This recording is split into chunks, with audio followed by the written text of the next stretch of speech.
Hey guys, so I wanted to show a quick tip or trick that I learned recently.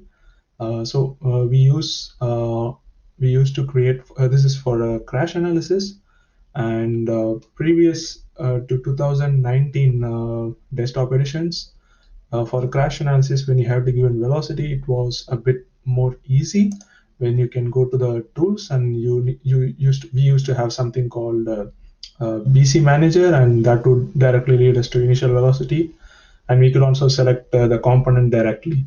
But now it's a bit tricky. So I did this and it worked for me. So maybe you could also try it. So first, you have to create two sets here. So first, to create a set, you go to analysis and then you click entity set, and you name it. We need to create two sets. One is the component itself as a set, the whole component, and another set will be all the nodes. And this set of nodes will be for the wall, and the component set will be for the velocity. So you just give the name here, whatever you want. Be sure to select the card image as GR node. So this is very important. And for the first component set, you go to component and you will see what component. So just select that. I'm not doing this because I already have created. And for the next set of nodes, same, enter the name, whatever you want, and again card image to be GR node. And then this time you select all the nodes, and you can select all the nodes that are displayed, and then you can create them. So these will create two sets. So as you can see, I have a component group, so which is just basically the component itself, and then all the nodes. The next step is to open your solver browser. You can go just here and uh, uh, open this solver if it's not open, and then you just create a new boundary condition here. So and you select initial velocity. So when you click do this, you get a new initial velocity card.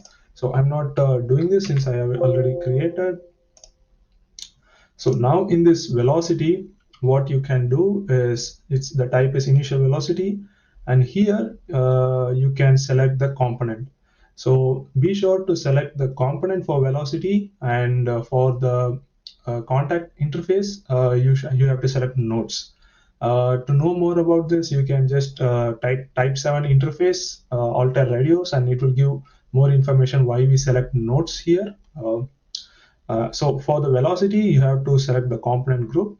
So as you can see, it's just I have selected the components, and then velocity. I've entered my velocity, and it's a translational material velocity.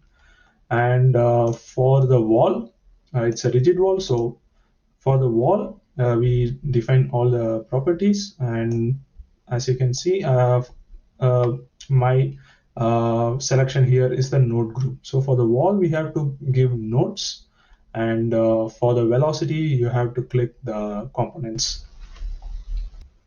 So as you can see, the crash was successful, and this is essential. This was because of the two entities we created separately and then apply them. So best would be to see the one misses probably. Sorry, another moment here.